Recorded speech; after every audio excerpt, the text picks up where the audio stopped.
एक आदमी था, उसका शेव बहुत ग्रो कर रहा था, दाढ़ी। उससे पता है क्या किया? वो एक सैलून में गया, सैलून के मालिक को बोला, सर मेरा दाढ़ी शेव कर दो। ओके, बैठ जाओ। ऐसे ही करते ना। शेविंग करवा ली। शेविंग के बाद वो बाहर गया। नहीं, शेविंग के समय उसने उसको गॉस्पेल बताया। ही वॉज अ बिलीवर, वो जीसस में था। उससे बोला शेविंग कराते समय, आप यीशु को पहचानते हो क्या? वो कौन है? खुदा है, खुदा का बेटा है वो। अच्छा, खुदा है इस दुनिया में? हाँ। आपको लगता है हाँ है? हाँ बिल्कुल है। अगर खुदा है तो लोग सुसाइड क्यों कर रहे हैं? लोग बीमार क्यों हैं? क्यों रेप हो रहे हैं? क्यों ये हो रहा है? क्यों वो हो रहा है? मैं नहीं मानता हूं खुदा है। खुदा अगर होता तो ये प्लेनेट इतना बुरा नहीं होता, ये धरती पे इतना कुछ नहीं होता। अब ये भी बुद्धिमान है जो शेव करवा रहा है। 5 मिनट के बाद शेव करवा के ये बाहर आया, फिर अंदर चला गया। अंदर जाके कहता है, अरे इधर कोई शेविंग वाला है क्या? बोला, भाई साहब अभी तो करवा के गए हो। बोला, नहीं नहीं नहीं, आप मेरी बात समझे नहीं, इधर कोई शेव करने वाला है क्या? भाई साहब अभी तो शेविंग करवा के गए मुझसे, ये बार्बर शॉप है। नहीं नहीं नहीं, यहां पर कोई है क्या जो दाढ़ी काटता है?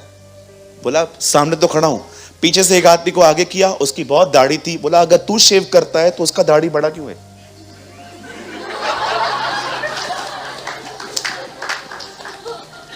अरे भाई, वो कभी मेरे पास आया ही नहीं है। तू भी खुदा के पास कभी आया है क्या?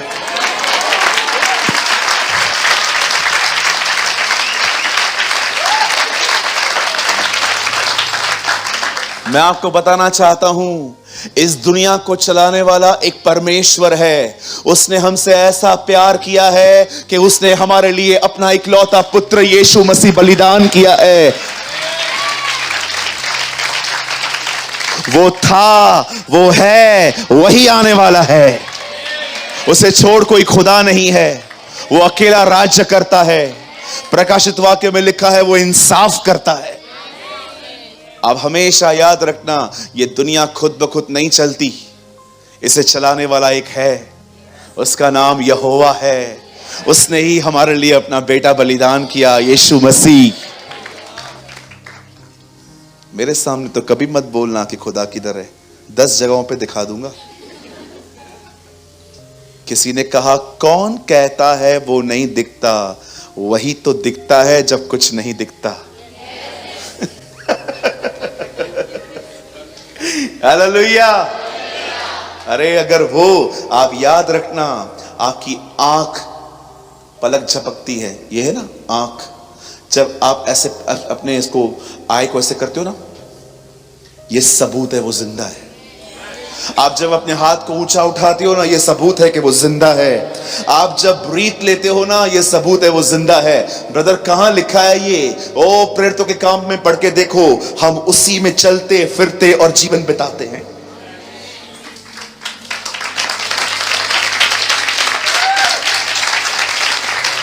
आप उसमें चलते हैं, आप उसमें जीवन बिताते हैं। जब आप अपना हाथ ऊंचा उठाते हैं ना, आप कहते हैं, माय गॉड इज अलाइव। आप पलक झपकते हैं, आप कहते हैं, परमेश्वर जिंदा है। उसने कहा, मैं जीवित हूं, इसलिए तुम भी जीवित रहोगे। हालेलुया। बोलो यीशु मसीह की। क्या हम अपने महान परमेश्वर के लिए एक जोरदार ताली बजा सकते हैं?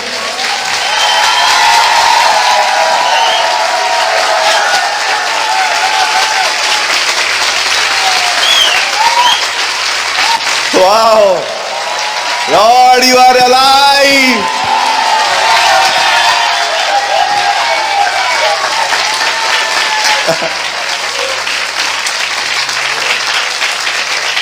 Amen. अब जानते हैं यहां क्या हो रहा है। यहां देखिए, हम यहां पर एक युद्ध के बारे में सीख रहे हैं, पढ़ रहे हैं।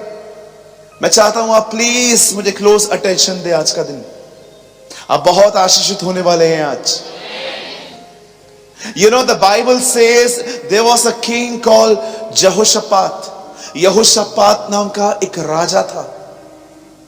वो एक बहुत छोटी सी नेशन का किंग था जिसे जुड़ा कहा गया है। यहूदा का राजा, इज़राइल का राजा नहीं था वो मात्र एक गोत्र के ऊपर का किंग था, एक ट्राइब के ऊपर का वो किंग था। एंड द बाइबल सेज जब उसको पता चलता है कि 3 देश के लोग उसे मारने आ रहे हैं, तब बाइबल बताती है वो डर गया। डर का आना स्वाभाविक है, डर में रहना निर्णय है। Shall I repeat? फिर से बोलूं? डर का आना स्वाभाविक है, डर में जीना निर्णय है। अगर आपको डर लगता है और आप आराम से बैठे हुए हो, इट्स ओके, ये आपका डिसीजन है। यहोशापात ने ये नहीं किया। जब यहोशापात के हार्ट में फियर एंटर हुआ, the Bible says he seek the Lord. अपने लाइफ का सबसे बुद्धिमानी निर्णय उसने लिया, उसने प्रभु की खोज की।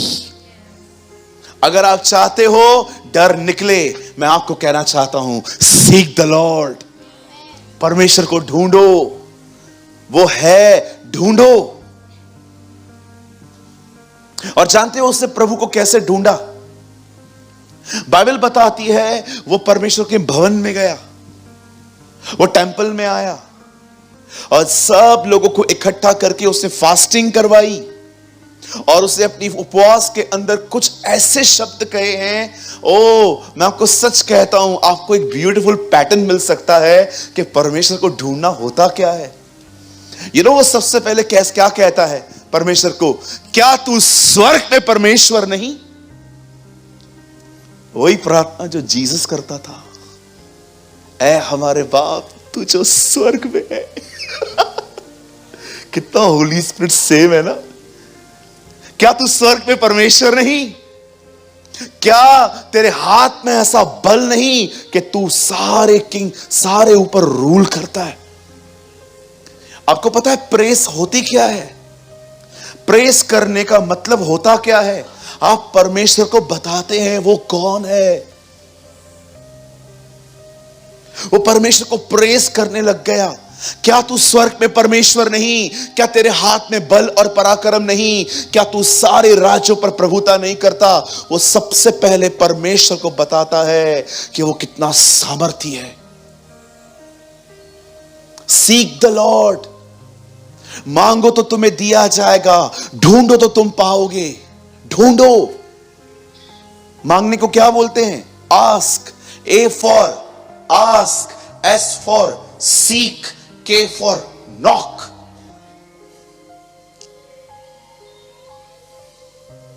जब उसने परमेश्वर को प्रेस किया, उसके बाद पता है प्रभु को उसने क्या कहा? यहां देखिए, यहां देखिए, यहां देखिए। व्हाट इज, क्या होता है सीक करना? परमेश्वर को खोजने का अर्थ है परमेश्वर को बताना कि वो कितना सामर्थी है और तुम कितने कमजोर हो।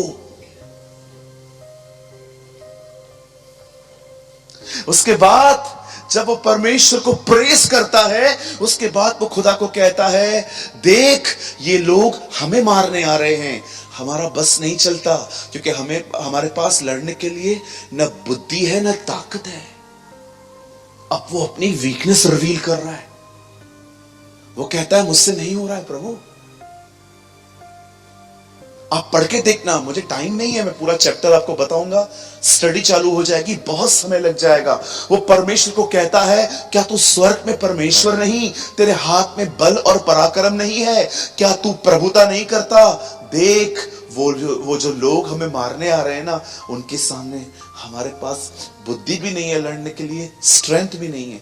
कितने लोग हैं मुझे बताइए, आप इतना हेल्पलेसली परमेश्वर के पास जाते?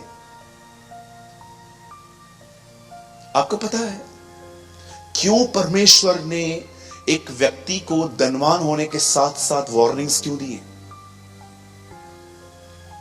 पढ़ा है आपने बाइबल में? क्यों बाइबल धनवान को इतनी वार्निंग्स देती है? अगर आप पैसे वाले हो तो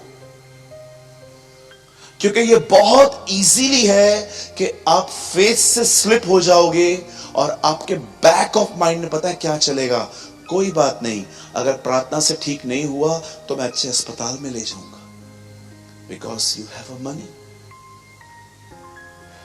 पर देखो उस व्यक्ति को जिसके पास पैसा नहीं है, और उसकी मम्मी देखो उसके लिए कैसे रो रो के दुआ करती है, क्योंकि उसके पास कुछ नहीं है। जीसस ने कहा जब तुम प्रार्थना करो तो ये पैटर्न याद रखो। एक विधवा थी जो प्रतिदिन न्यायाधीश के पास आती थी और कहती थी मेरा न्याय चुकाओ। प्रभु आपने नॉर्मल वुमेन को यूज क्यों नहीं किया, विडो को क्यों यूज किया? क्योंकि वो हेल्पलेस है, उसकी मदद करने वाला कोई नहीं है। आप सोचो अगर आपके पास 5 करोड़ हो तो, पहली बात तो 5 करोड़ होंगे तो आप चर्च आओगे ही नहीं। क्यों आओगे आप? आपको लगेगा है खुदा क्या खुदा, पैसा ही खुदा। आप देखो आजकल बहुत सारे लोग के पास, जिनके पास पैसा है, उनको महसूस नहीं होता है परमेश्वर जरूरत के, परमेश्वर की जरूरत है। एक आदमी था, बहुत पैसे वाला था, बोलिए बहुत पैसे वाला। रात भर बालकनी में घूमता रहता था, ऑल नाइट। एक भिखारी उसके सड़क के पास में बैठ के रोज उसको निहारता था कि ये करता क्या है, रात को क्यों घूमता रहता है। एक दिन अंकल महंगी गाड़ी में आ रहे थे, बैगर ने बोला कुछ दे दो। उन दिनों में 2000 के नोट चल रहे थे, 2000 का नोट दे दिया। 2 दिन के बाद अंकल वापस आ रहे थे, इस भिखारी ने गाड़ी के सामने ऐसा किया, वेट, और अब गया वहां पर और बोला ये आपका 2000 लो वापस। बोला क्यों? बोला रात भर नींद नहीं आई है, डर लग रहा था सो जाऊंगा कोई निकाल के ना ले जाए। उससे बोला अब तेरे को समझ में आएगा मैं रात भर क्यों नहीं सोता। क्या लगता है आपको, जो लोग बहुत पैसे वाले हैं बहुत खुश हैं? अमीर अमीर लोग सुसाइड कर रहे हैं इन दिनों में। याद रखना पैसा बहुत कुछ है, खुदा सब कुछ है।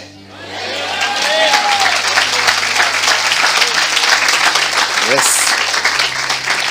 ये पैसा पैसा पैसा जो भूत सवार है ना तुम पे, याद रखना पैसा बहुत कुछ है, मैं भी जानता हूं, उसके बगैर कुछ मिलता नहीं है खाना, लेकिन याद रखना खुदा सब कुछ है। He is everything, वो सब कुछ है।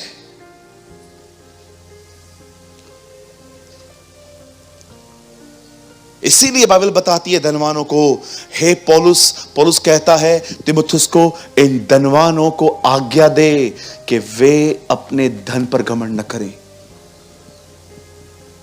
पैसा बुरा नहीं है भाइयों, पैसों पे घमंड, पैसों पे भरोसा बड़ी बुरी बात है।